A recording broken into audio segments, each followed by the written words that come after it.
Mon fils et sa femme vivaient chez moi par charité. Quand le bébé est né, ma belle-fille m'a repoussé loin du berceau en criant « Ne t'approche pas, vieille sale, tu vas contaminer mon bébé !»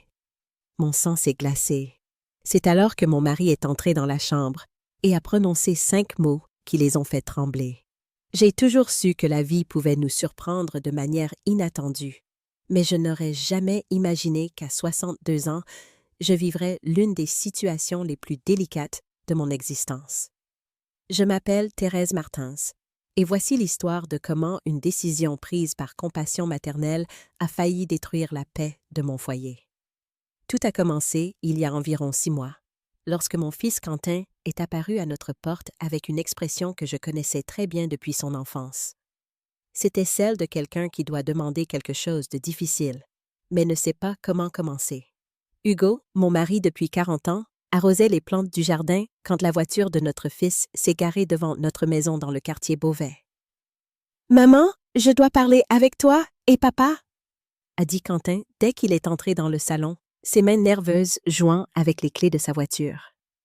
Pascal, sa femme, était restée quelques pas derrière, touchant discrètement son ventre qui montrait déjà les premiers signes d'une grossesse de 4 mois.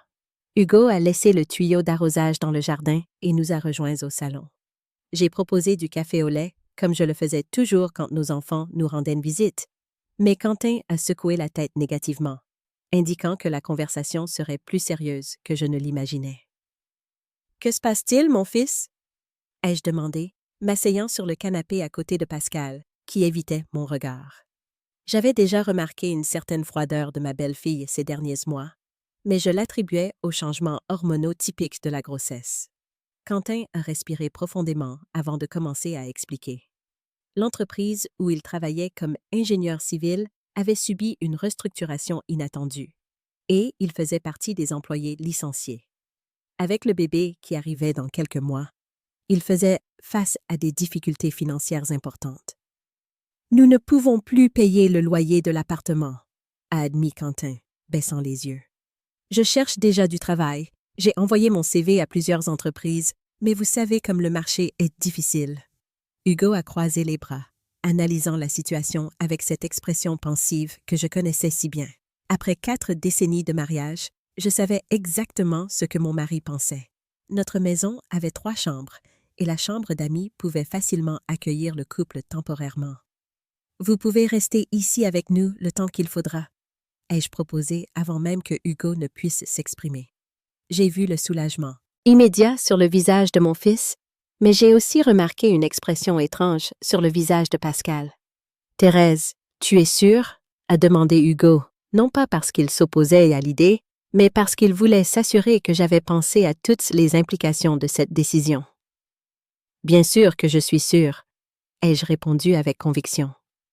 Quentin est notre fils, et Pascal fait partie de notre famille. De plus, nous aurons bientôt une petite fille à chérir. Pascal a finalement parlé, sa voix semblant un peu tendue. « Nous ne voulons pas être un fardeau, Madame Thérèse. C'est juste jusqu'à ce que Quentin retrouve un travail. »« Vous ne serez jamais un fardeau, » ai-je assuré, me levant pour embrasser mon fils. La famille, c'est là pour ça, pour se soutenir dans les moments difficiles. Le même après-midi, Quentin et Pascal ont apporté leurs affaires. J'avais passé toute la matinée à préparer la chambre d'amis, changeant les draps, organisant l'armoire et plaçant même quelques fleurs fraîches sur la table de chevet. Je voulais qu'ils se sentent vraiment chez eux. Hugo a aidé Quentin à porter les cartons et les petits meubles. J'observais Pascal pendant qu'elle rangeait ses vêtements dans l'armoire, remarquant comme elle semblait mal à l'aise, comme si elle était forcée à une situation indésirable. « Pascal, ma chérie, si tu as besoin de quoi que ce soit, dis-le-moi, » ai-je dit, essayant de briser la glace. « Je peux libérer plus d'espace dans l'armoire si nécessaire. »« Merci, Madame Thérèse, » a-t-elle répondu sèchement, sans me regarder directement. Les premiers jours, j'ai essayé de maintenir une routine qui n'interférait pas avec l'intimité du couple. Je me levais tôt pour préparer le petit déjeuner. Je laissais la cuisine libre pendant la journée pour qu'ils puissent se servir quand ils le souhaitaient, et j'évitais de faire du bruit pendant leurs heures de repos. Quentin se montrait reconnaissant de notre hospitalité, s'offrant toujours pour aider aux petites réparations de la maison ou pour faire les courses au supermarché.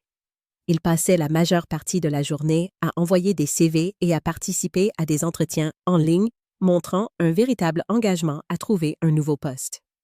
Pascal, en revanche, semblait de plus en plus distante. Elle passait des heures enfermée dans la chambre, ne sortait que pour manger et participait rarement aux conversations familiales. Quand j'essayais d'aborder le sujet de la grossesse ou des préparatifs pour l'arrivée du bébé, elle répondait par monosyllabes ou changeait de sujet. Peut-être qu'elle s'adapte simplement à la situation, commenta Hugo un soir, alors que nous discutions du comportement de notre belle-fille. Ce ne doit pas être facile pour une femme enceinte de devoir quitter sa propre maison. J'étais d'accord avec mon mari, mais au fond, je sentais qu'il y avait quelque chose de plus profond qui dérangeait Pascal. C'était comme si ma présence l'irritait d'une manière que je ne pouvais pas comprendre. Les semaines passèrent, et le ventre de Pascal grossissait visiblement. J'étais impatiente de pouvoir participer plus activement à ce moment spécial, mais chaque fois que j'essayais de m'approcher, elle créait une barrière. Quand je proposais de l'accompagner aux consultations prénatales, elle disait qu'elle préférait y aller seule avec Quentin. Quand je suggérais de parler du trousseau ou de la décoration de la future chambre du bébé, elle prétextait la fatigue. « Maman, Pascal traverse une période difficile », expliqua Quentin un après-midi lorsque je l'interrogeais sur le comportement de son épouse. La grossesse, le déménagement, la situation financière, tout cela la rend très sensible. Je comprenais les difficultés, mais je ne pouvais m'empêcher de sentir que j'étais délibérément exclue d'un des moments les plus importants de la vie de ma famille. Ce serait ma première petite fille, et je rêvais de pouvoir participer activement à son arrivée au monde. Hugo essayait de me rassurer, me rappelant que chaque personne gère le stress différemment, mais je remarquais qu'il avait aussi noté la froideur croissante de Pascal envers nous. Elle nous saluait poliment quand elle nous croisait dans la maison, mais évitait toute conversation prolongée. La situation devint encore plus tendue lorsque vint le moment de décider où serait la chambre du bébé. Notre maison avait un petit bureau à côté de la chambre principale, qui pouvait facilement être transformé en nurserie. Quand je suggérais l'idée, Pascal s'y opposa immédiatement. « Nous préférons garder le bébé dans notre chambre pour l'instant, » dit-elle, sa voix chargée d'une fermeté qui n'admettait aucune discussion. « C'est plus pratique pour les tétés nocturnes. » Je n'ai pas insisté, mais Hugo et moi avons échangé des regards significatifs. Il était évident que Pascal ne voulait pas que nous établissions une structure permanente pour le bébé dans notre maison, comme si elle voulait bien faire comprendre que le séjour serait temporaire. Au fil des mois, la tension dans notre maison devint presque palpable. Quentin a fini par trouver un nouveau poste dans une entreprise plus petite, mais qui offrait suffisamment de stabilité pour commencer à planifier le déménagement de la famille. Cependant, Pascal semblait de plus en plus déterminé à garder ses distances avec Hugo et moi, comme si notre présence était un fardeau insupportable. La grossesse progressait normalement, et je m'efforçais de montrer mon soutien sans être invasive. Quand Pascal mentionnait des inconforts typiques de la grossesse, je proposais des tisanes qui m'avaient toujours aidé pendant mes propres grossesses. Quand elle se plaignait de maux de dos, je suggérais des massages ou des bains tièdes. Toutes mes tentatives d'aide étaient reçues avec un sourire forcé et un refus poli mais ferme. « Merci de votre inquiétude, Madame Thérèse, mais je préfère suivre uniquement les conseils de ma médecin, » disait Pascal chaque fois que j'essayais de partager une expérience maternelle. C'était comme si elle voulait faire comprendre que mon opinion n'avait aucune valeur pour elle. Hugo observait ces interactions avec une irritation croissante. Un soir, alors que nous étions seuls dans la chambre, il commenta le comportement de notre belle-fille avec une franchise qui me surprit. « Thérèse, cette jeune femme est extrêmement irrespectueuse envers toi, » dit Hugo en ajustant les oreillers sur le lit. « Tu te plies en quatre pour qu'ils se sentent les bienvenus, et elle agit comme une princesse forcée de vivre avec des serviteurs. » Je soupirais, m'asseyant au bord du lit pour me brosser les cheveux avant de dormir. « C'est peut-être juste le stress de la situation, Hugo. J'imagine que ce n'est pas facile pour elle de dépendre de sa belle-mère dans un moment aussi important de sa vie. » Le stress est une chose, le manque d'éducation en est une autre complètement différente, répliqua mon mari, sa voix chargée d'une autorité que je connaissais bien. Tu es la maîtresse de cette maison, Thérèse. Tu n'as pas à accepter des affronts de qui que ce soit, pas même de l'épouse de notre fils. Dans les semaines qui suivirent, l'attitude de Pascal devint encore plus évidente. Elle commença à faire des commentaires subtils sur les habitudes de la maison, toujours avec un ton de supériorité qui me dérangeait profondément. Quand je cuisinais, elle tenait à mentionner qu'elle préférait la nourriture moins épicée. Quand je nettoyais la maison, elle suggérait des méthodes différentes qu'elle considérait plus efficaces. Pendant que je regardais la télévision dans le salon, elle soupirait de façon audible et se retirait dans la chambre comme si ma présence était insupportable. Quentin semblait indifférent au comportement de son épouse, ou peut-être choisissait-il de l'ignorer pour éviter les conflits. Il se montrait reconnaissant de notre hospitalité et complimentait souvent mes soins apportés à la maison et à la famille, mais n'intervenait jamais lorsque Pascal manifestait son animosité grandissante envers moi. La situation a atteint ses limites lorsque Pascal a commencé à faire des exigences spécifiques sur l'organisation de la maison. Elle m'a demandé de changer l'horaire d'utilisation de la machine à laver, prétextant que le bruit la dérangeait pendant ses siestes matinales. Elle a exigé que j'arrête d'utiliser certains produits ménagers, car l'odeur lui donnait la nausée. Elle s'est même allée jusqu'à suggérer que je réorganise la cuisine d'une manière qu'elle jugeait plus pratique. « Madame Thérèse, si cela ne vous dérange pas, serait-il possible de mettre les casseroles dans ce placard-ci » demanda Pascal un matin en pointant un endroit totalement impraticable. Ce serait plus facile pour moi de cuisiner quand j'en ai besoin. Je l'ai observé un moment, essayant de digérer ce que je venais d'entendre. C'était ma cuisine, organisée d'une façon qui fonctionnait parfaitement depuis des décennies, et elle me demandait de tout réorganiser pour sa commodité temporaire. « Pascal, ma chérie, cette organisation fonctionne bien depuis de nombreuses années, » ai-je répondu avec toute la diplomatie possible. « Peut-être pourrais-tu t'adapter pendant ton séjour chez nous? » Le regard qu'elle m'a lancé était chargé d'une froideur qui m'a fait frissonner. « Bien sûr, Madame Thérèse. C'était juste une suggestion pour rendre les choses plus fonctionnelles. » Hugo, qui avait assisté à la conversation depuis la porte de la cuisine, s'est approché de nous avec une expression sérieuse. « Pascal, je pense que Thérèse connaît sa propre cuisine mieux que quiconque. » La tension dans l'atmosphère est devenue presque palpable. Pascal a souri de façon forcée et s'est retiré, mais je pouvais sentir que quelque chose avait définitivement changé dans la dynamique de notre cohabitation. Les dernières semaines de la grossesse ont été les plus difficiles. Pascal était devenue encore plus exigeante et critique, trouvant toujours des raisons de se plaindre d'un aspect de notre maison ou de nos habitudes. Elle se plaignait du bruit que Hugo faisait le matin en partant marcher, critiquait la température de la maison, remettait en question la qualité de l'eau du robinet, et a même suggéré que je change la marque de lessive car elle provoquait des allergies sur sa peau sensible.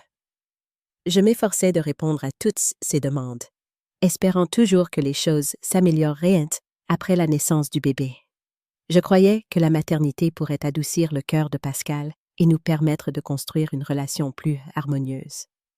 Quand le jour de l'accouchement est enfin arrivé, j'étais anxieuse et émue de rencontrer ma première petite fille.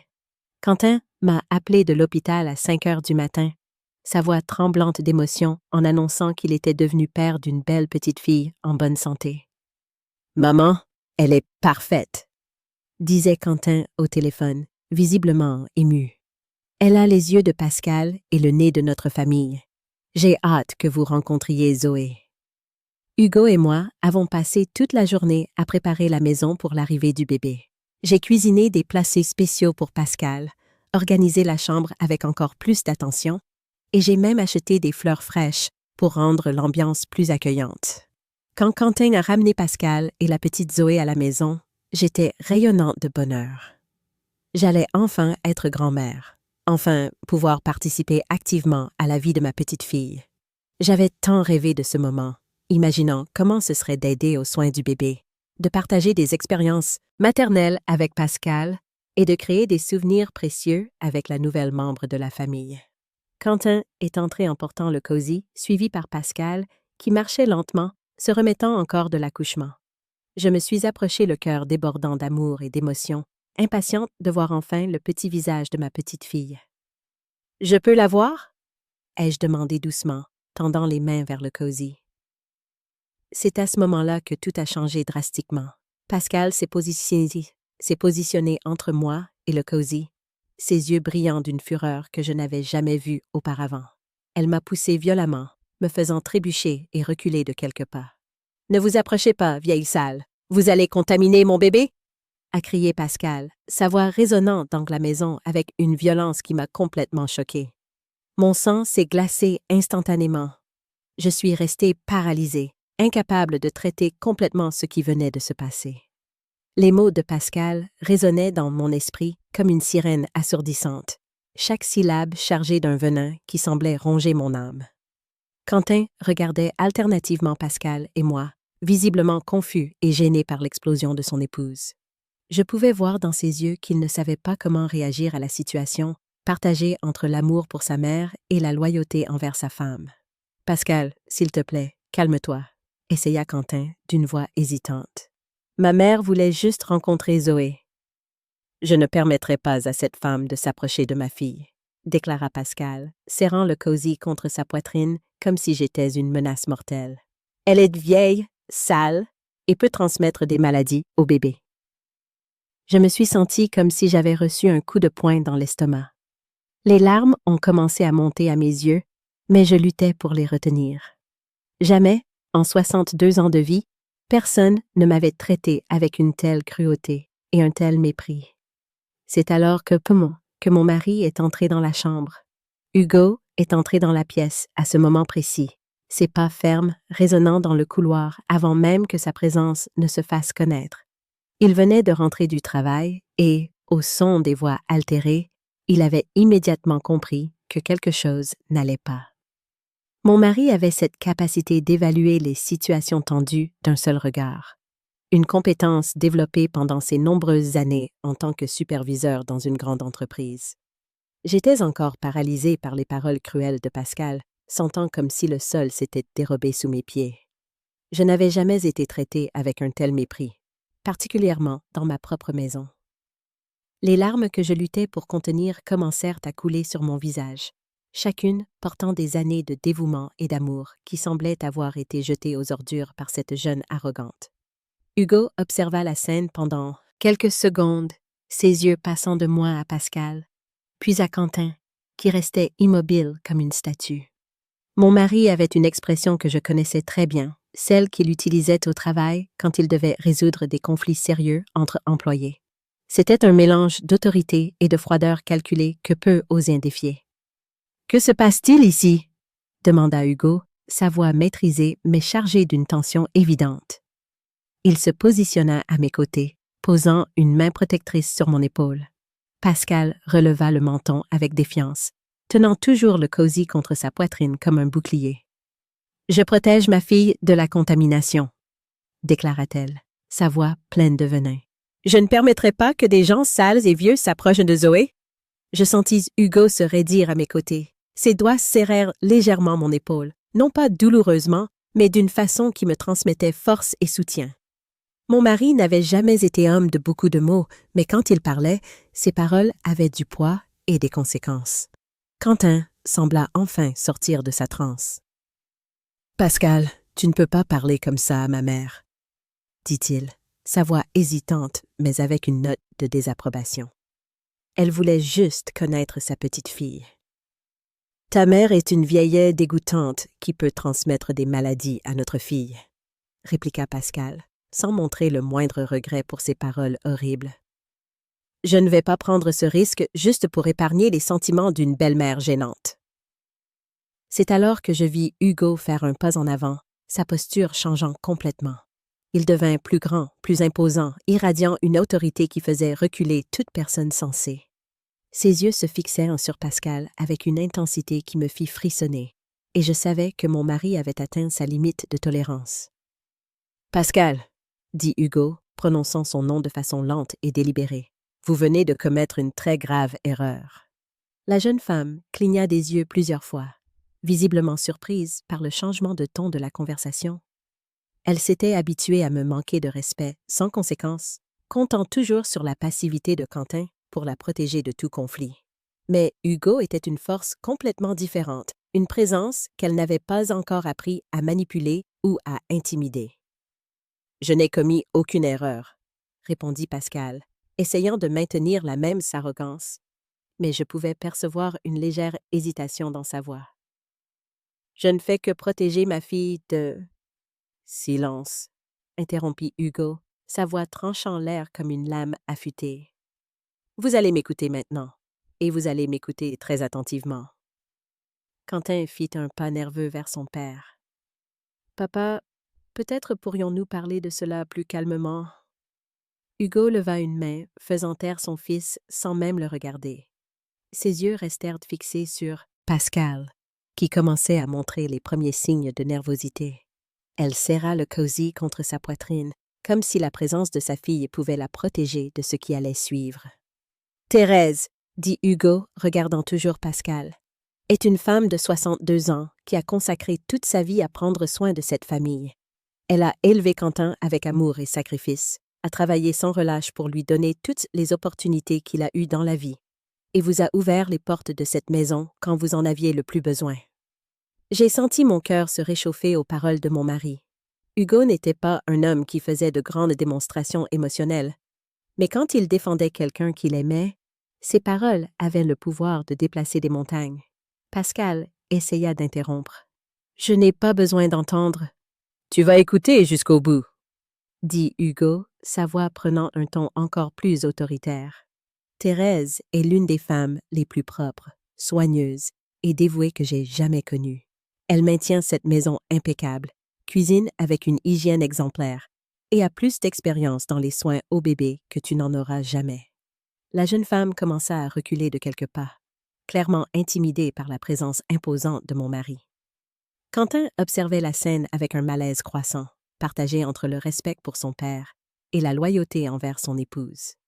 De plus, continua Hugo, s'approchant davantage de Pascal, Thérèse est la grand-mère de cet enfant et a le droit de connaître et de vivre avec sa petite-fille.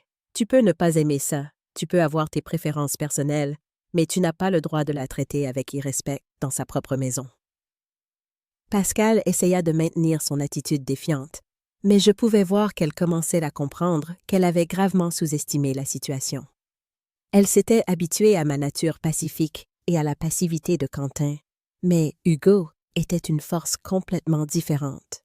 « C'est ma fille, » dit Pascal, sa voix perdant une partie de son arrogance précédente. « J'ai le droit de décider qui peut ou non s'approcher d'elle. » Hugo s'arrêta juste devant elle, sa présence dominant complètement l'espace.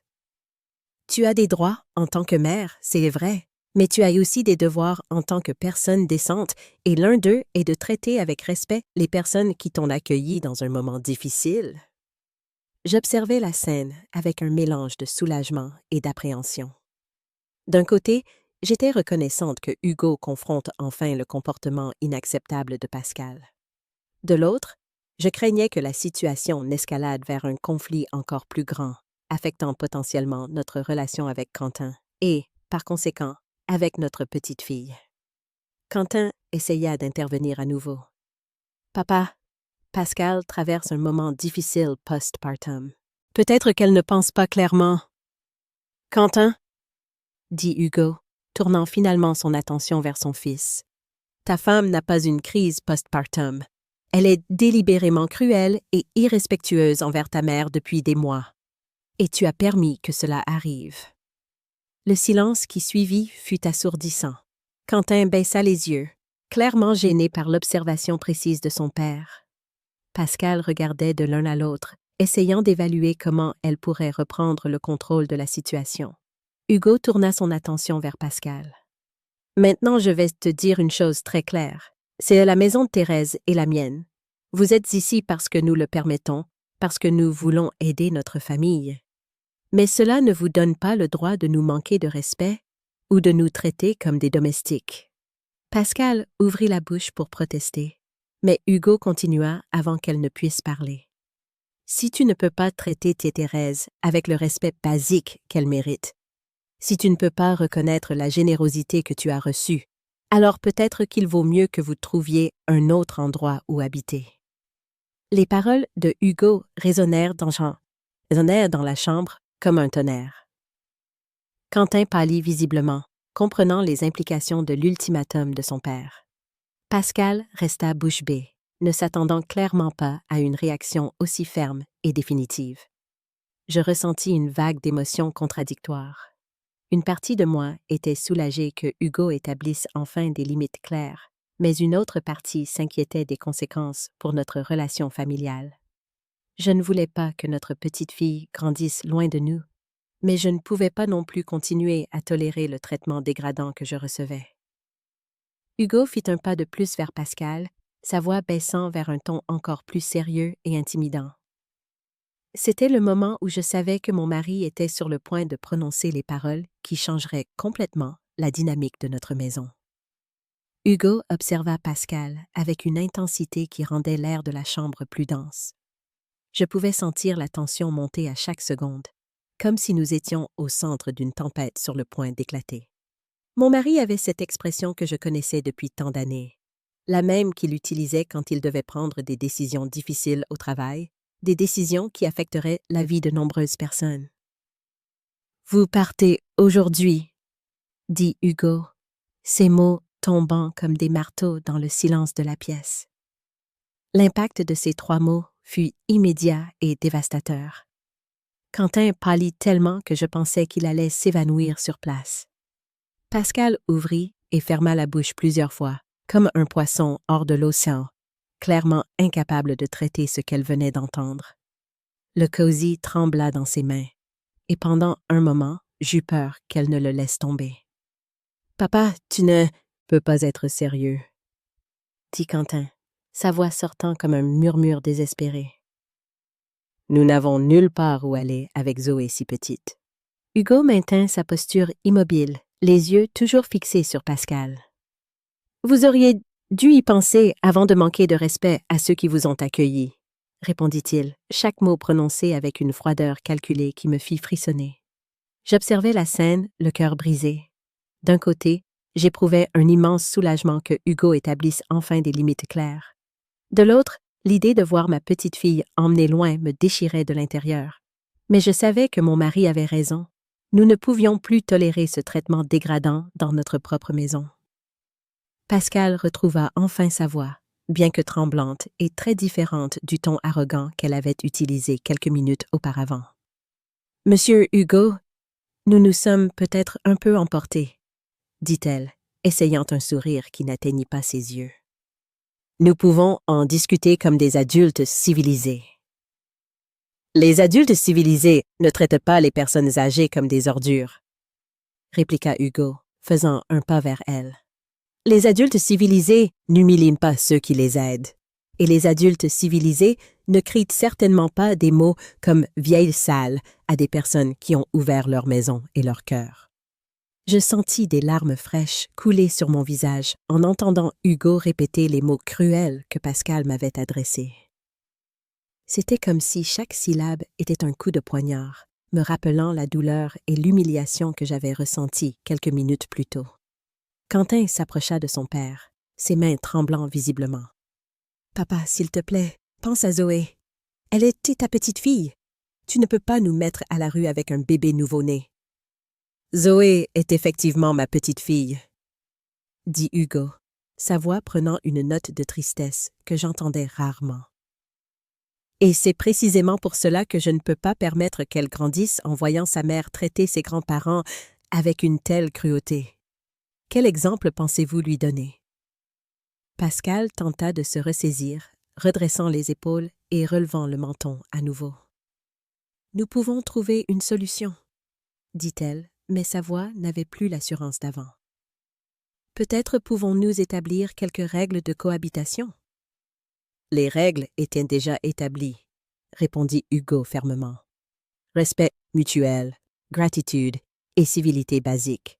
Vous avez choisi de les enfreindre à plusieurs reprises. » J'observais Quentin, voyant comme il se débattait intérieurement entre l'amour pour sa femme et le respect pour son père. Mon fils avait toujours été une personne gentille, mais aussi facilement influençable. Pendant tous ces mois, j'avais espéré qu'il trouve le courage de défendre notre famille. Mais il avait toujours choisi le silence. « Maman, » dit Quentin, se tournant vers moi avec des yeux suppliants. « Peux-tu parler à papa? » Tu sais que Pascal ne pensait pas ces choses. Elle traverse un moment difficile avec la maternité. Je respirais profondément, sentant le poids de décennies de maternité et de sagesse. « Quentin, mon fils, » dis-je, ma voix sortant plus ferme que je ne l'aurais cru. Ta femme ne traverse pas un moment difficile. Elle est délibérément cruelle avec moi depuis des mois. Et tu as permis que cela arrive. Quentin baissa les yeux, clairement honteux de la vérité de mes paroles. Pascal le regarda avec une expression de trahison, comme si elle ne pouvait pas croire qu'il ne courait pas à sa défense. J'ai travaillé toute ma vie pour te donner toutes les opportunités, continuai-je, sentant une force grandir en moi. J'ai ouvert ma maison, mon cœur et mes ressources à ta famille, et en retour, j'ai été traitée comme une domestique indésirable. Hugo posa sa main sur mon épaule, me transmettant sa force et son soutien silencieux. Thérèse a raison, dit-il, regardant directement Quentin. Tu es notre fils et tu auras toujours notre amour, mais l'amour ne signifie pas accepter le manque de respect. Pascal sembla finalement comprendre que sa stratégie de manipulation ne fonctionnait pas. Elle regarda autour de la pièce, comme si elle cherchait une sortie, une façon de reprendre le contrôle de la situation qu'elle avait complètement perdue. « Où espérez-vous que nous trouvions un endroit où habiter en pleine nuit ?» demanda-t-elle, sa voix prenant un ton désespéré. « Avec un bébé nouveau-né ?»« Vous avez jusqu'à demain midi, » dit Hugo, sa décision finale et inébranlable. « Cela devrait être suffisant pour trouver une solution temporaire et planifier vos prochaines étapes. » Quentin passa ses mains dans ses cheveux, un geste que je reconnaissais depuis son enfance comme un signe de stress extrême. « Papa, c'est impossible. Nous n'avons pas d'argent de côté, pas de contact. »« Vous auriez dû y penser avant, » interrompit Hugo. « Quand on choisit de mordre la main qui nous nourrit, il faut être prêt à en assumer les conséquences. » J'observais Zoé, qui dormait paisiblement dans son cosy, ignorante du drame qui se déroulait autour d'elle. Mon cœur se brisait à l'idée de ne pas la voir grandir, de ne pas être présente pour ses premiers sourires, ses premiers mots. Mais je savais que Hugo avait raison. Nous ne pouvions plus continuer à vivre dans cet environnement toxique. Pascal commença à pleurer, des larmes qui semblaient plus de colère et de frustration que de véritable tristesse. « Vous détruisez notre famille, » nous accusa-t-elle en pointant son doigt vers nous. « Vous séparez une mère et sa fille de ses grands-parents. »« Non, » dit Hugo, sa voix prenant un ton encore plus sérieux. « Vous avez détruit cette famille par votre arrogance et votre irrespect. Nous refusons simplement de continuer à être des victimes. » Quentin tenta une dernière fois. « Papa, si vous nous donnez une autre chance. »« Combien de chances vous faut-il » demanda Hugo, l'interrompant. « Combien de fois Thérèse doit-elle être humiliée? Combien de fois doit-elle pleurer en silence pour que vous appreniez les bases du respect humain? » Les mots de mon mari résonnèrent dans la pièce, chargés de mois d'observation silencieuse et d'indignation croissante.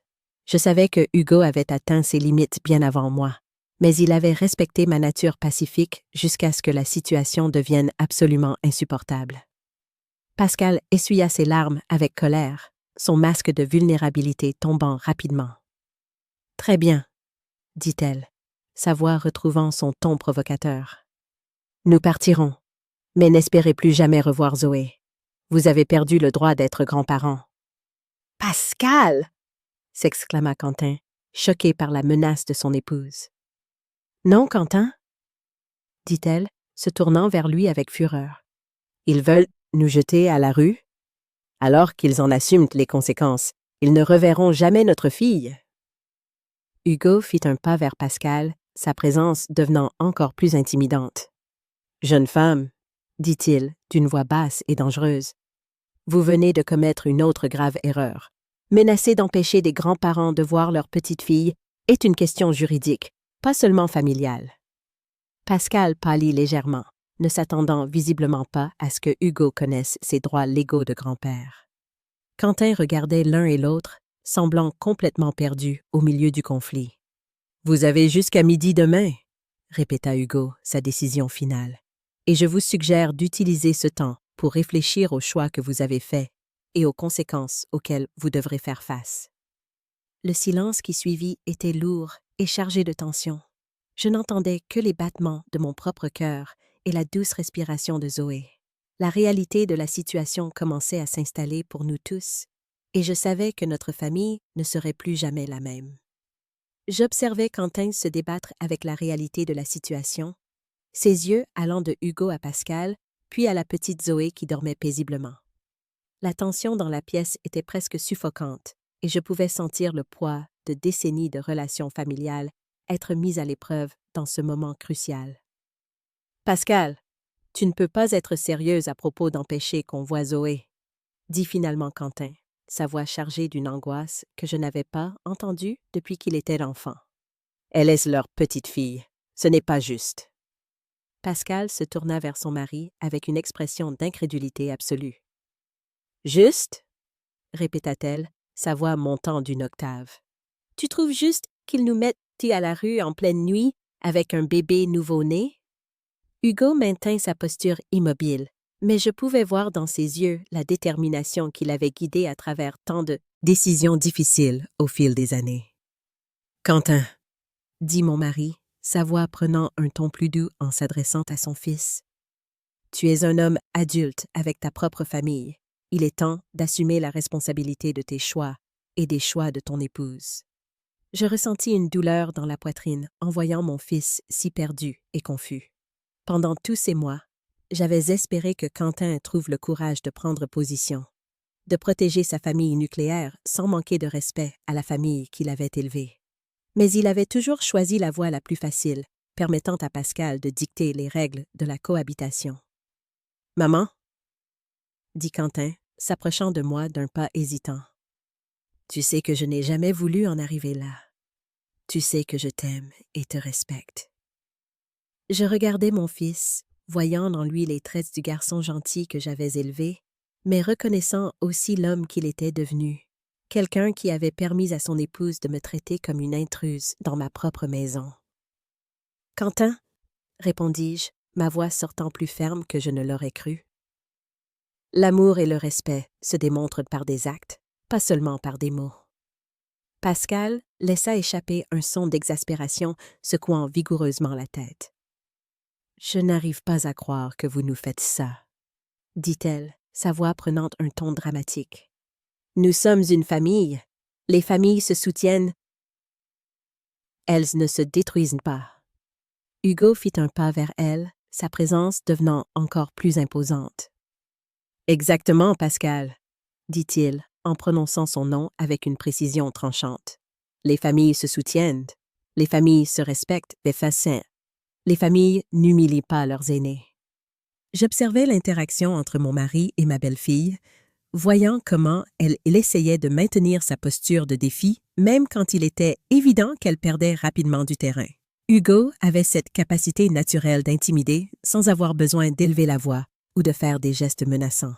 C'était simplement sa présence, son autorité naturelle, qui faisait reconsidérer leur position aux gens. « Monsieur Martins, » dit Pascal, essayant d'adopter un ton plus respectueux, « peut-être pourrions-nous trouver un compromis?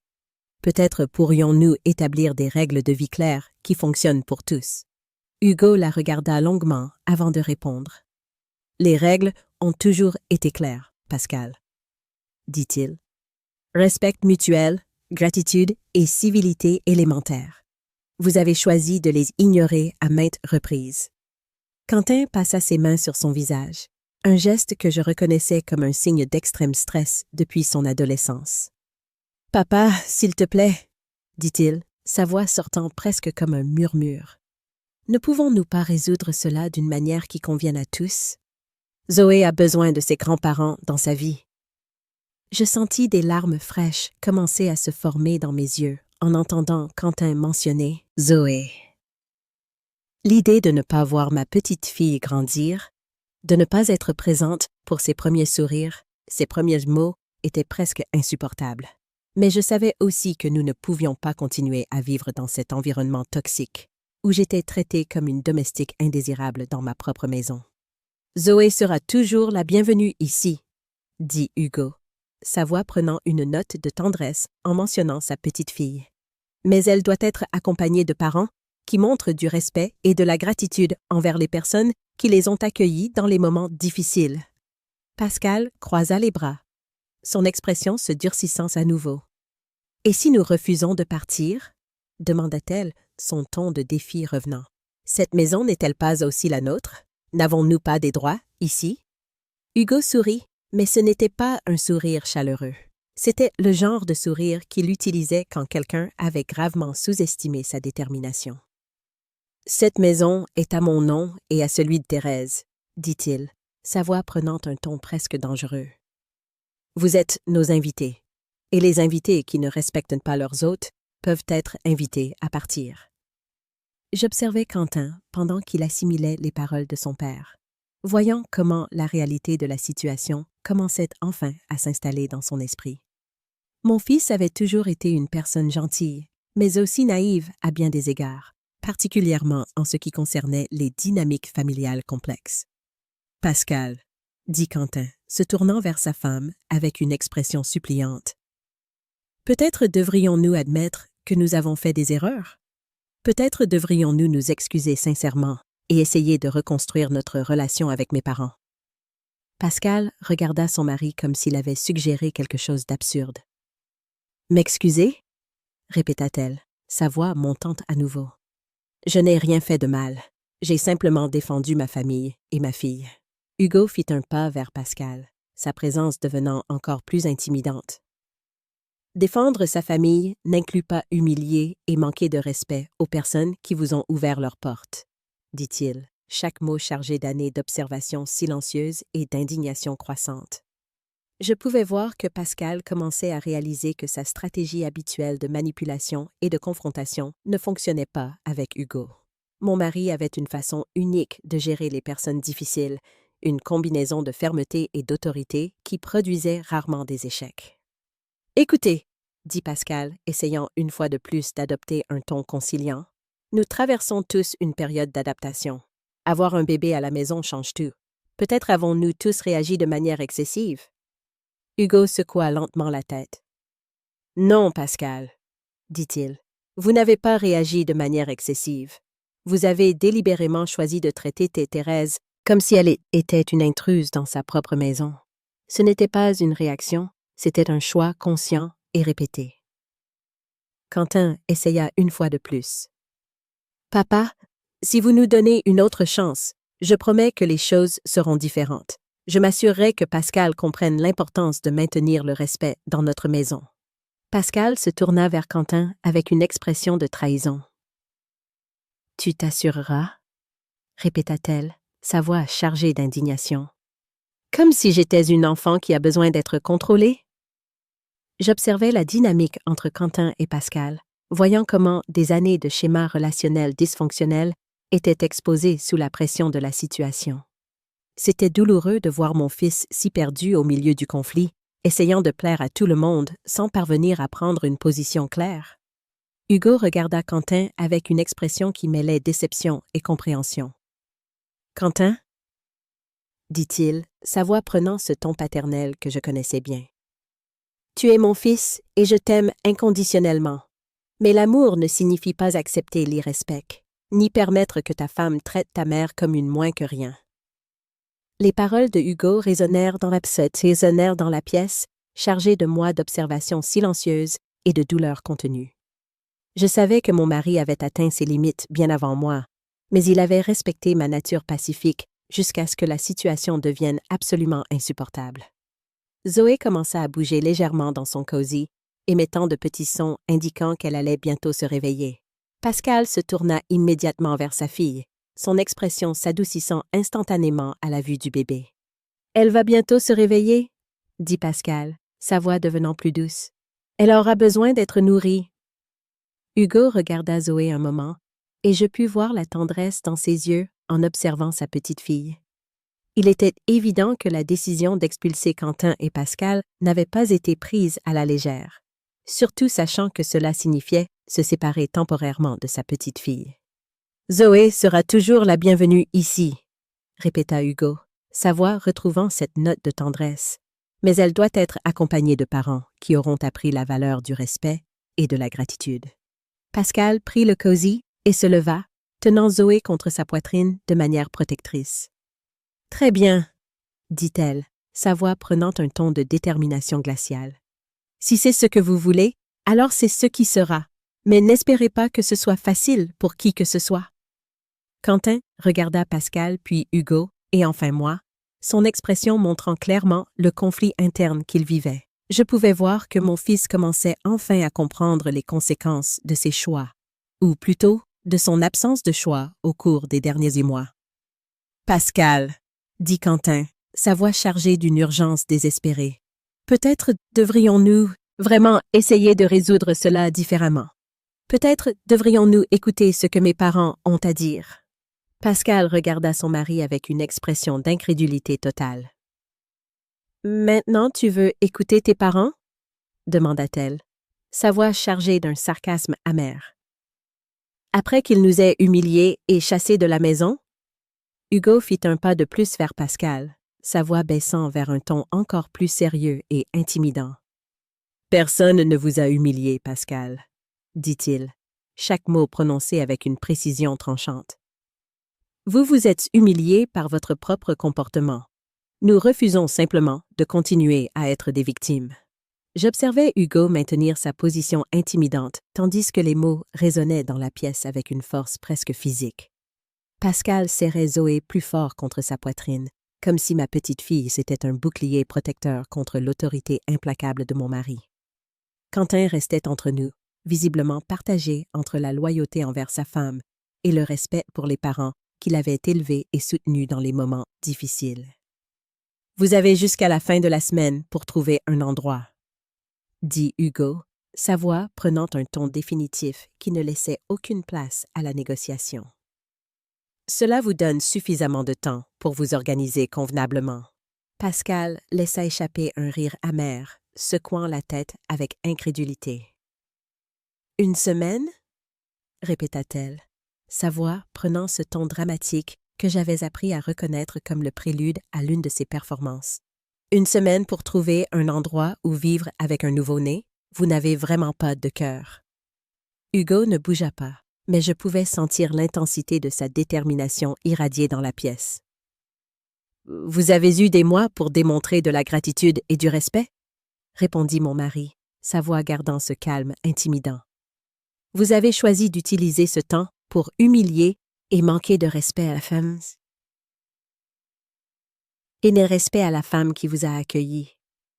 Une semaine et c'est plus de générosité que vous ne méritez. » Quentin passa à nouveau ses mains sur son visage, un geste qui devenait de plus en plus fréquent à mesure que la situation se détériorait.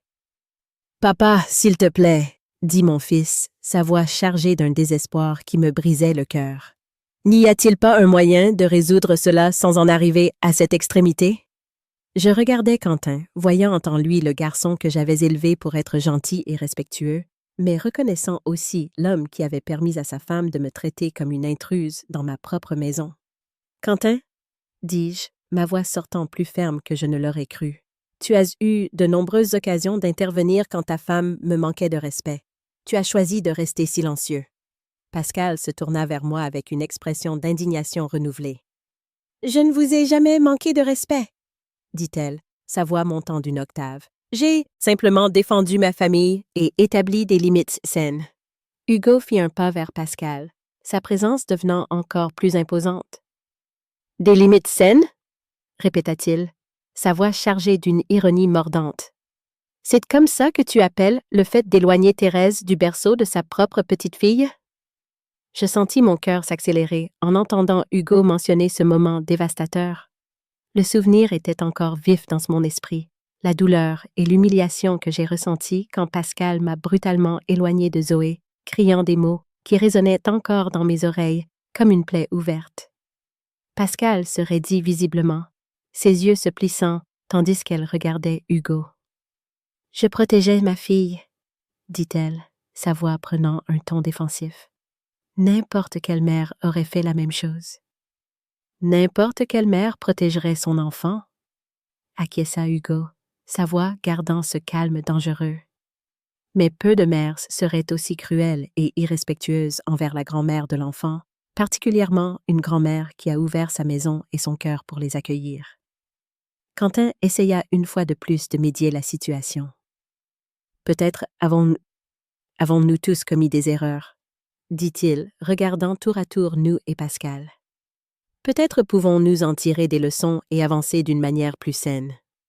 Pascal regarda son mari avec une expression de trahison absolue.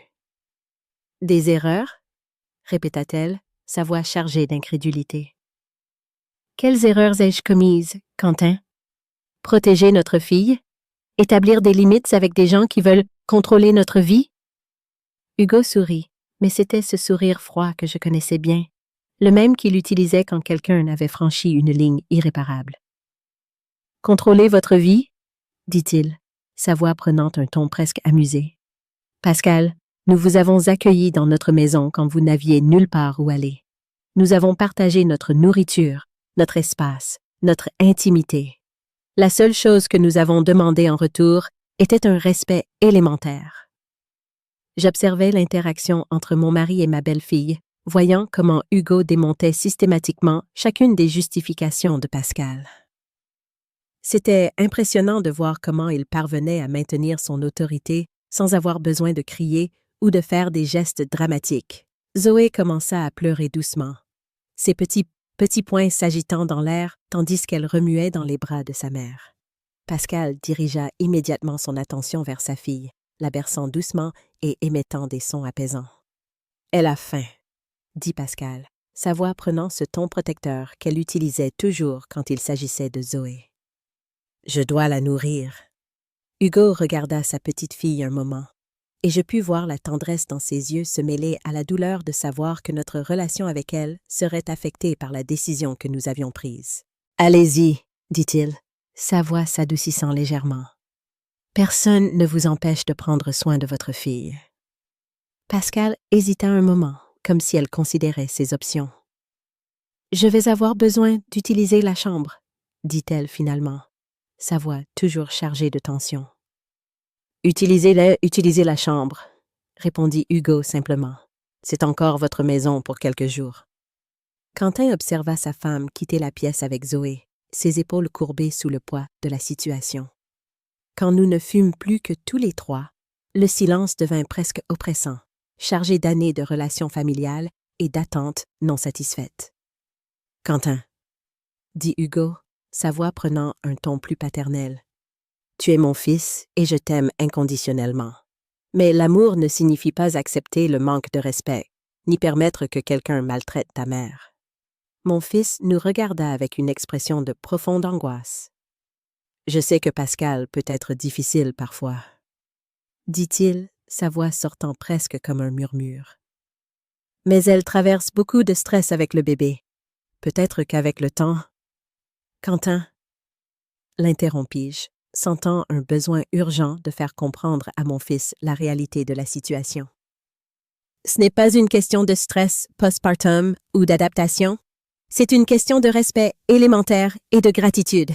Pascal m'a traitée comme une domestique indésirable depuis le premier jour. » Hugo posa sa main sur mon épaule, un geste de soutien qui me donna la force de continuer. « Ton père a raison, » dis-je, regardant directement dans les yeux de mon fils. « Nous ne sommes pas cruels ou déraisonnables. Nous refusons simplement de continuer à être maltraités dans notre propre maison. » Quentin secoua lentement la tête, comme s'il essayait de traiter des informations très complexes. « Mais Zoé, » dit-il, sa voix chargée d'une douleur palpable. « Comment allons-nous régler la question de Zoé? Elle a besoin de ses grands-parents dans sa vie. » « Zoé sera toujours la bienvenue ici, » répéta Hugo, sa voix retrouvant cette note de tendresse. « Mais elle doit venir accompagnée de parents qui ont appris à valoriser et à respecter la famille qui les a accueillis. » Je pouvais voir que Quentin commençait enfin à comprendre la gravité de la situation et les conséquences de ses choix au cours des derniers mois. C'était douloureux de voir mon fils si perdu, mais il était aussi nécessaire qu'il affronte la réalité de sa relation avec Pascal et ses implications pour notre famille. « Vous n'allez vraiment pas reconsidérer ?» demanda Quentin, sa voix chargée d'une dernière tentative désespérée de trouver une solution différente. Hugo me regarda avant de répondre, et je pus voir dans ses yeux la confirmation que nous prenions la bonne décision, aussi douloureuse soit-elle. « Quentin !» dit mon mari, sa voix prenant un ton définitif. « La décision est déjà prise. Vous avez jusqu'à la fin de la semaine. » Le silence qui suivit fut lourd et définitif. Je pouvais entendre les sons étouffés de Pascal parlant avec Zoé dans la chambre d'à côté, et je me demandais comment serait notre vie sans la présence constante de ma petite fille, sans pouvoir accompagner ses premiers sourires et ses premiers mots. Quentin resta debout au milieu du salon quelques instants de plus, comme s'il attendait que quelqu'un change d'avis ou propose une solution miraculeuse. Quand il réalisa que cela n'arriverait pas, il soupira profondément et se dirigea vers la chambre où Pascal était avec Zoé. Hugo et moi restâmes seuls dans le salon, le poids de notre décision planant dans l'air comme une présence presque tangible. Mon mari s'approcha de moi et passa son bras autour de mes épaules, m'offrant le réconfort silencieux dont j'avais tant besoin à ce moment-là. « Nous avons fait ce qu'il fallait », dit Hugo doucement, sa voix chargée de conviction, mais aussi d'une tristesse subtile qu'il essayait de cacher. Je me blottis contre lui, sentant la force et la sécurité que sa présence m'apportait toujours. « Je sais », répondis-je, ma voix plus faible que je ne l'aurais voulu. « Mais ça ne rend pas les choses plus faciles. » Hugo resserra son étreinte autour de moi, et nous restâmes ainsi quelques instants, traitant silencieusement les implications de notre décision et nous préparant mentalement aux jours difficiles qui s'annonçaient. J'observais Hugo et Quentin qui parlaient à voix basse dans le couloir. Leur voix, un murmure tendu que je n'arrivais pas à déchiffrer complètement. Mon mari avait clairement fait comprendre que notre décision était finale, mais je pouvais voir à leur langage corporel que la conversation n'était pas terminée. Quentin gesticulait des mains, essayant d'argumenter quelque chose, tandis que Hugo maintenait sa posture ferme et immobile. Pascal sortit de la chambre à ce moment-là, tenant Zoé contre sa poitrine, avec une expression de détermination renouvelée. Elle avait visiblement utilisé son temps seule pour formuler une nouvelle stratégie, et je pouvais voir dans ses yeux cette lueur calculatrice qui apparaissait toujours quand elle s'apprêtait à manipuler une situation à son avantage. « Hugo », dit Pascal, sa voix prenant un ton plus doux et conciliant que je n'avais entendu depuis des mois. « Je dois vous parler de toute cette situation. » Mon mari se tourna pour regarder sa belle-fille, son expression restant neutre, mais je pouvais sentir la tension dans sa posture. « Qu'avez-vous à dire, Pascal ?» demanda-t-il, gardant ce ton formel qu'il utilisait quand il voulait maintenir une distance émotionnelle.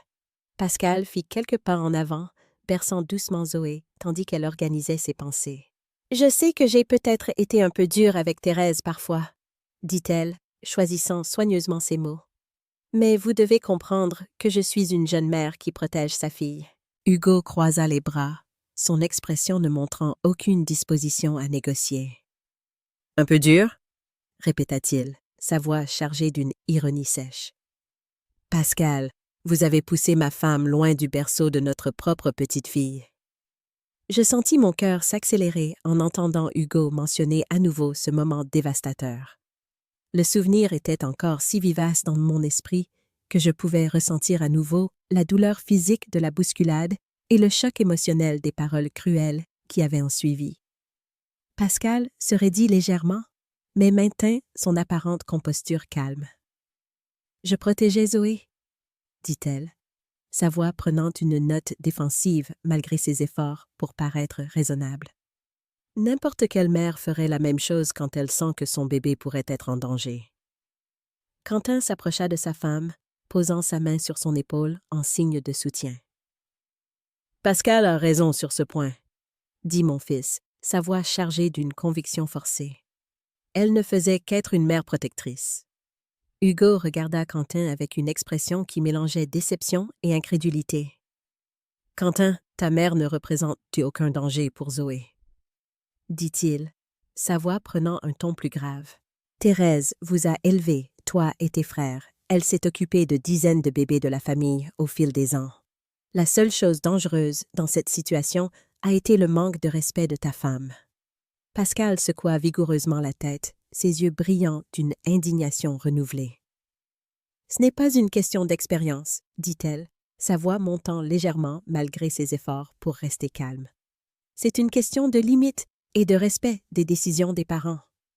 Je ne pus plus garder le silence. Pascal, dis-je, ma voix sortant plus ferme que je ne l'espérais, tu n'as pas fixé de limite. Tu m'as humilié de la manière la plus cruelle possible. Pascal se tourna vers moi avec une expression qui se voulait conciliante, mais je pouvais voir l'irritation sincère dans ses yeux. Thérèse, je n'ai jamais voulu t'humilier, dit-elle, sa voix prenant un ton presque maternel qui me fit sentir encore plus indignée. Je voulais juste protéger ma fille et établir quelques règles de base. Hugo fit un pas vers Pascal, sa présence devenant plus imposante. Des règles de base? Répéta-t-il, sa voix chargée d'une incrédulité maîtrisée. Pascal, tu as crié sur ma femme, tu l'as traitée de vieille sale et tu as dit qu'elle allait contaminer le bébé. Le silence qui suivit fut absolu et dévastateur. Je pouvais voir Quentin se recroqueviller visiblement en entendant les mots de sa femme répétés à voix haute, comme s'il comprenait enfin la réelle gravité de ce qui s'était passé. Pascal ouvrit la bouche pour répondre, mais Hugo leva la main, l'interrompant avant qu'elle ne puisse parler. « Il n'y a aucune justification pour ce genre de cruauté, » dit mon mari, sa voix prenant un ton définitif qui n'admettait aucune contestation. Il n'y a aucune explication qui rende acceptable de traiter la grand-mère de ta fille de cette façon. Zoé commença à geindre dans les bras de sa mère, sentant apparemment la tension qui flottait dans l'air. Pascal dirigea immédiatement son attention vers sa fille, émettant des sons apaisants et la berçant doucement. « Vous effrayez le bébé, » dit Pascal, sa voix prenant ce ton accusateur que j'avais appris à reconnaître comme l'une de ses tactiques de diversion. Hugo ne se laissa pas distraire. « Ce qui effraie Zoé, c'est la tension que tu as créée dans cette maison avec ton comportement, » répondit-il, sa voix gardant ce calme intimidant. « Une tension qui n'aura plus lieu d'être après votre départ. » Quentin passa encore une fois les mains sur son visage, un geste qui devenait de plus en plus fréquent. « S'il vous plaît, » dit mon fils, sa voix chargée de désespoir. « Il doit y avoir un moyen de résoudre cela sans détruire notre famille. » Je regardais Quentin, voyant en lui le garçon que j'avais élevé pour être respectueux et gentil, mais reconnaissant aussi l'homme qui avait permis à sa femme de me maltraiter à répétition. « Quentin ?» dis-je, ma voix sortant plus triste qu'énervée. « Notre famille n'est pas détruite par notre décision. Elle a été endommagée par le manque de respect systématique que vous avez permis. » Pascal me regarda avec une expression de frustration grandissante. « Un manque de respect systématique ?» répéta-t-elle, sa voix prenant ce ton dramatique que je connaissais bien. « Thérèse, je ne t'ai jamais manqué de respect systématiquement. J'ai simplement défendu mes droits en tant que mère et épouse. » Hugo sourit, mais c'était ce sourire froid et dangereux que je connaissais bien.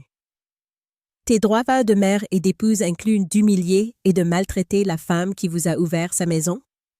demanda-t-il, sa voix chargée d'une ironie mordante. Pascal se raidit, ses yeux se plissant, tandis qu'elle regardait Hugo. « Nous n'avons pas demandé à vivre ici, » dit-elle, sa voix prenant un ton défensif. « Vous l'avez proposé. Si vous aviez des attentes spécifiques, vous auriez dû le préciser dès le début. » Le silence qui suivit était chargé d'une tension presque palpable. Je pouvais voir Hugo digérer les paroles de Pascal, son expression devenant de plus en plus sérieuse à mesure qu'il absorbait l'implication que notre hospitalité avait été un fardeau indésirable. « Des attentes spécifiques ?» répéta Hugo lentement, sa voix prenant un ton dangereusement bas.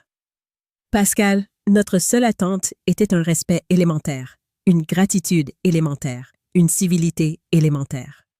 Quentin essaya une fois de plus d'intervenir. « Peut-être que nous pouvons tous apprendre de cette expérience, » dit-il, sa voix sortant presque comme une supplication. « Peut-être pouvons-nous trouver une façon d'avancer qui convienne à tout le monde. » Pascal regarda son mari avec une expression d'incrédulité. « Apprendre ?» répéta-t-elle, sa voix montant d'une octave. « Quentin, qu'est-ce que j'ai besoin d'apprendre? Comment être plus soumise? Comment accepter l'ingérence dans l'éducation de ma fille? » Hugo fit encore un pas vers Pascal, sa voix baissant pour prendre un ton encore plus sérieux. « Tu dois apprendre que les actions ont des conséquences, » dit-il, chaque mot étant prononcé avec une précision délibérée. « Tu dois apprendre que le manque de respect ne reste pas sans réponse. » Je pouvais voir que Pascal commençait enfin à réaliser que sa stratégie de charme et de manipulation ne fonctionnait pas. Son expression passait progressivement de confiante à inquiète, comme si elle comprenait enfin que Hugo et moi étions sérieux dans notre décision. « Vous allez vraiment nous mettre dehors, » dit Pascal, sa voix prenant un ton de réalisation choquée. « Vous allez vraiment mettre votre propre petite fille à la rue. » Hugo n'a pas hésité dans sa réponse. « Nous ne mettons personne à la rue, » dit-il, sa voix gardant cette autorité implacable. « Nous vous demandons de trouver votre propre maison, chose que vous auriez dû faire il y a longtemps. » Quentin nous regarda avec une expression de profonde angoisse. « Et Zoé ?» demanda-t-il, sa voix presque brisée. « Qu'arrivera-t-il à Zoé? Elle ne connaîtra pas ses grands-parents? » Je sentis mon cœur se briser en entendant la douleur dans la voix de mon fils. « Quentin, » dis-je, ma voix devenant plus douce, « Zoé sera toujours la bienvenue ici, mais elle doit venir accompagnée de parents qui ont appris à nous traiter avec respect. » Pascal secoua vigoureusement la tête, serrant Zoé plus fort contre sa poitrine. « C'est du chantage émotionnel, » dit-elle, sa voix chargée d'indignation. « Vous utilisez notre fille pour nous manipuler. » Hugo regarda Pascal avec une expression de mépris à peine dissimulée. « La manipulation, c'est ce que tu nous as fait subir pendant tous ces mois, » dit-il, sa voix prenant un ton définitif. « Ce que nous faisons, c'est établir des conséquences pour un comportement inacceptable. » Le silence qui suivit fut lourd et définitif. Je pouvais voir que Quentin et Pascal comprenaient enfin que notre décision était irrévocable, qu'il n'y avait plus d'arguments ou de supplications qui puissent changer notre position. Pascal regarda alternativement Hugo et moi, comme si elle cherchait un signe de faiblesse ou d'hésitation. Quand elle ne trouva rien d'autre qu'une détermination résolue, ses épaules s'affaissèrent finalement en signe de défaite. « Une semaine ?» dit-elle finalement, sa voix prenant un ton de résignation amère. « Vous nous avez vraiment donné qu'une semaine. » Hugo acquiesça une seule fois, sa posture restant ferme et immobile. « Une semaine, » confirma-t-il, sa voix gardant cette autorité finale qui n'admettait plus de discussion. 6 mois plus tard, j'étais dans la cuisine en train de préparer le déjeuner dominical quand j'entendis le portail s'ouvrir. Mon cœur fit un bond quand je reconnus les pas familiers de Quentin marchant dans l'allée. Hugo était dans le jardin en train de s'occuper des plantes, une activité qui était devenue encore plus fréquente depuis que notre maison n'abritait plus que nous deux. « Maman ?» appela Quentin depuis la porte de la cuisine, sa voix chargée d'une hésitation que je n'avais pas entendue depuis longtemps. Je me tournai pour regarder mon fils, remarquant immédiatement les changements dans son apparence. Il était plus mince, avec des cernes évidents, mais il y avait quelque chose de différent dans ses yeux, une maturité qui n'était pas là 6 mois auparavant. « Quentin ?» dis-je en m'essuyant les mains sur mon tablier. « Quelle surprise de te voir ici! » Mon fils resta immobile sur le seuil pendant quelques instants, comme s'il rassemblait son courage pour entrer complètement. « Je peux parler avec vous et papa? » demanda-t-il, ses mains nerveuses jouant avec les clés de sa voiture exactement comme quand il était enfant et devait avouer une bêtise. Hugo apparut à la porte du fond à ce moment-là, ses mains encore sales de terre du jardin. Quand il vit Quentin, son expression resta neutre mais je pouvais percevoir la tension dans sa posture. « Quentin », dit simplement mon mari, hochant la tête. « Papa », répondit Quentin, sa voix sortant presque comme un murmure. J'observais les deux hommes s'évaluant mutuellement. 6 mois de silence et de rancœur flottant dans l'air entre eux, comme une barrière presque tangible. Hugo se dirigea vers l'évier pour se laver les mains, ses mouvements délibérément lents, comme s'il utilisait ce temps pour assimiler la présence inattendue de son fils. « Comment va Zoé ?» demandai-je, incapable de contenir la question qui avait tourmenté mes pensées pendant tous ces mois. Le visage de Quentin s'illumina légèrement en entendant le nom de sa fille. « Elle va bien, » dit-il, un sourire sincère apparaissant sur son visage pour la première fois. « Elle grandit très vite. Elle essaye déjà de ramper. » Je sentis mon cœur se serrer en imaginant ma petite fille faisant ses premiers pas vers l'indépendance, des étapes importantes que je manquais à cause des circonstances qui avaient séparé notre famille. Hugo se retourna de l'évier, s'essuyant les mains sur une serviette tout en observant Quentin, avec cette expression analytique que je connaissais si bien. « Et Pascal ?» demanda mon mari, sa voix gardant un ton neutre qui ne révélait pas ses émotions. Quentin baissa les yeux, ses épaules s'affaissant légèrement. « Pascal et moi nous sommes séparés il y a 3 mois, » dit-il, sa voix chargée d'une profonde tristesse. Elle est retournée chez ses parents, à Brasilia. Le silence qui suivit fut lourd et chargé d'implications. J'échangeai un regard rapide avec Hugo, voyant dans ses yeux le même mélange de surprise et d'inquiétude que je ressentais. Notre décision d'établir des limites avait eu des conséquences qu'aucun de nous n'avait complètement anticipées. « Et Zoé ?» ai-je demandé à nouveau, ma voix plus urgente cette fois. « Zoé est avec moi », a répondu Quentin rapidement, comme pour nous rassurer. Pascal a pensé qu'il serait préférable pour elle de rester à São Paulo, au moins pour le moment. Elle vient voir sa fille tous les 15 jours. Hugo s'est approché de la table de la cuisine, a tiré une chaise et s'est assis lentement. « Quentin », a dit mon mari, sa voix prenant un ton plus sérieux. « Pourquoi es-tu ici ?» Mon fils a pris une profonde inspiration avant de répondre, comme s'il se préparait à un moment qu'il avait maintes fois répété mentalement. « Je suis venu m'excuser, » a-t-il dit, ses mots sortant de façon claire et déterminée. « Je suis venu demander pardon pour mon comportement et celui de Pascal. » J'ai senti les larmes me monter aux yeux en entendant les mots que j'avais attendus pendant tant de mois. Hugo gardait une expression neutre, mais je pouvais voir qu'il était aussi touché par la sincérité évidente dans la voix de Quentin. « Quentin, » ai-je dit en m'approchant de lui, « tu n'as pas besoin… »« Si, j'en ai besoin !» m'a interrompu mon fils, sa voix prenant une force que je n'avais pas entendue depuis longtemps. « Maman, j'ai permis à Pascal de te traiter de façon inacceptable. Je suis resté silencieux quand j'aurais dû te défendre. J'ai choisi une fausse paix plutôt que de faire ce qui était juste. » Hugo s'est légèrement penché en avant, les yeux fixés sur Quentin. « Continue, » a simplement dit mon mari. Quentin s'est passé les mains sur le visage, un geste familier qui indiquait un stress émotionnel extrême. « Quand vous nous avez demandé de partir, j'étais en colère, » a-t-il admis. « Je pensais que vous étiez injuste, que vous mettiez votre orgueil au-dessus de la famille. Mais ces derniers mois m'ont montré à quel point j'avais tort. » Je me suis assise sur la chaise à côté de Hugo, mon cœur battant la chamade pendant que j'écoutais mon fils s'exprimer enfin les pensées et les sentiments qu'il avait gardés si longtemps. Pascal n'a jamais pu accepter qu'elle avait commis des erreurs, a poursuivi Quentin, sa voix prenant une note de profonde tristesse.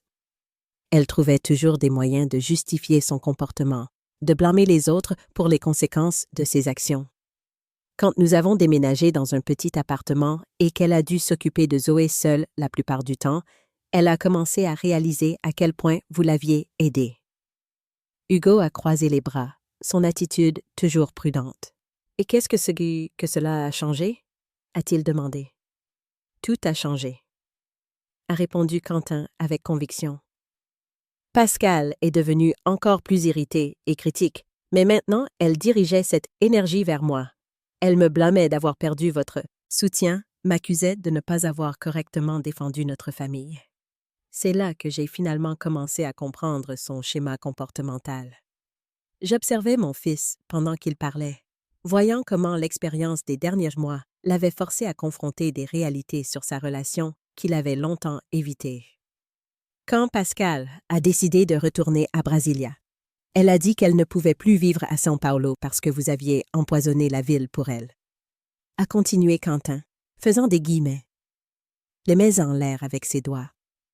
Elle a dit qu'elle ne pouvait pas supporter de vivre dans la même ville que des gens qui l'avaient humiliée et rejetée. Hugo a émis un son qui aurait pu être un rire sec. « Nous l'avons humiliée ?» a-t-il demandé, sa voix chargée d'ironie. « Papa, je sais à quel point cela semble absurde maintenant, » a dit Quentin rapidement. À l'époque, j'essayais encore de voir les choses de son point de vue, d'essayer de comprendre comment elle pouvait se sentir victime alors qu'elle avait été si cruelle avec vous. Je me suis penchée en avant, posant ma main sur le bras de Quentin. « Fils, tu n'as pas besoin de nous expliquer les sentiments de Pascal. » ai-je dit doucement. « Nous voulons comprendre ce que tu as appris de cette expérience. » Quentin m'a regardé avec une gratitude évidente dans les yeux. J'ai appris que l'amour véritable ne signifie pas accepter n'importe quel comportement. A-t-il dit, ces mots faisant écho à quelque chose que Hugo avait dit des mois auparavant. J'ai appris que la famille signifie le respect mutuel, pas seulement la tolérance. Et j'ai appris que vous aviez raison quand vous avez établi des limites. Le silence qui a suivi était différent des précédents. C'était un silence de traitement, de guérison lente, de pont en reconstruction brique par brique. « Quentin » a finalement dit Hugo, sa voix prenant un ton plus doux. « Nous n'avons jamais voulu que ta famille se sépare. Notre intention était de protéger notre propre dignité, pas de détruire ton mariage. »« Je le sais maintenant » a répondu Quentin, ses paroles chargées d'une compréhension mature. Mais à l'époque, je ne pouvais pas voir au-delà de ma propre confusion et de ma loyauté mal dirigée. J'ai ressenti une vague d'émotions contradictoires. D'un côté, j'étais soulagée que Quentin comprenne enfin notre perspective. D'autre part, je ressentais de la tristesse pour la douleur que toute la famille avait endurée pendant ces mois de séparation. « Et maintenant ?» ai-je demandé, ma voix sortant plus hésitante que je ne l'aurais souhaité. « Qu'attends-tu qu'il se passe ?» Quentin prit une profonde inspiration avant de répondre. « J'aimerais reconstruire notre relation, » dit-il, choisissant ses mots avec soin. « Je ne demande pas à revenir vivre ici, ni à ce que tout redevienne comme avant immédiatement, mais j'aimerais que vous appreniez à connaître vraiment Zoé, que vous puissiez être les grands-parents qu'elle mérite d'avoir. » Hugo m'a regardé et j'ai pu voir dans ses yeux le même mélange d'espoir et de prudence que je ressentais. 6 mois de manque de notre petite fille pesaient sur nos cœurs, mais nous savions aussi qu'une vraie guérison exigeait du temps et des actions cohérentes, pas seulement des mots. « Quentin » dit Hugo, sa voix prenant un ton paternel que je n'avais pas entendu depuis longtemps. « Nous t'aimons inconditionnellement, et nous aimons Zoé plus que les mots ne peuvent l'exprimer. Mais la confiance se reconstruit lentement, avec des actions cohérentes au fil du temps. » « Je comprends parfaitement, » répondit Quentin, hochant vigoureusement la tête. « Je ne m'attends pas à ce que vous me fassiez confiance immédiatement. J'espère juste avoir l'opportunité de prouver que j'ai appris de mes erreurs. » Je me suis levée de ma chaise, marchant jusqu'à la fenêtre de la cuisine d'où je pouvais voir le jardin que Hugo entretenait avec tant de soin. « Où est Zoé maintenant ?» ai-je demandé, me tournant vers Quentin. « Elle est dans la voiture, » répondit mon fils, un sourire timide apparaissant sur son visage. « Je ne voulais pas l'amener avant d'être sûr que vous seriez disposé à la voir. » Mon cœur s'est emballé en sachant que ma petite fille était si proche après tant de temps. Hugo s'est levé de sa chaise, marchant jusqu'où j'étais debout près de la fenêtre. « Fais-la entrer, » dit simplement Hugo, sa voix chargée d'une émotion contenue qu'il montrait rarement ouvertement. Quentin sourit pour la première fois depuis son arrivée, un sourire sincère qui illumina tout son visage. « Vous êtes sûr? » demanda-t-il, comme s'il ne pouvait pas croire que ce serait si simple. « Quentin, » dis-je, ma voix sortant plus ferme et confiante. « Zoé a toujours été la bienvenue ici. Notre dispute n'a jamais été avec elle. » Mon fils acquiesça rapidement, se dirigeant vers la porte d'un pas pressé. « Je reviens tout de suite, » dit-il, sa voix chargée d'une joie que je n'avais pas entendue depuis longtemps. Hugo et moi sommes restés seuls dans la cuisine pendant quelques instants, le poids de 6 mois de manque et d'espoir flottant dans l'air entre nous. Mon mari a mis son bras autour de mes épaules, m'offrant le réconfort silencieux dont j'avais tant besoin à ce moment-là. « Tu penses qu'il a vraiment appris? » ai-je demandé, ma voix sortant presque comme un murmure. Hugo m'a serré plus fort contre lui, sa présence transmettant la sécurité que je trouvais toujours dans ses bras. « Je pense que la douleur lui a appris ce que nos mots n'ont pas pu, » répondit-il, sa voix chargée d'une sagesse qui venait de décennies d'expérience de vie. Quand Quentin était revenu portant Zoé dans ses bras, j'ai senti mon cœur se remplir d'une joie que j'avais oublié être possible. Ma petite fille avait tellement grandi en 6 mois, ses yeux curieux observant tout autour d'elle avec l'intelligence vive typique des petits-enfants. « Bonjour Zoé, » ai-je dit doucement, m'approchant lentement pour ne pas l'effrayer. « Tu te souviens de mamie? » Zoé m'a observé pendant quelques instants avant de tendre ses petits bras vers moi, un geste qui fit couler des larmes de joie sur mon visage. Quand je l'ai prise dans mes bras, sentant son petit poids chaud contre ma poitrine, j'ai su que notre famille avait enfin retrouvé le chemin de la maison.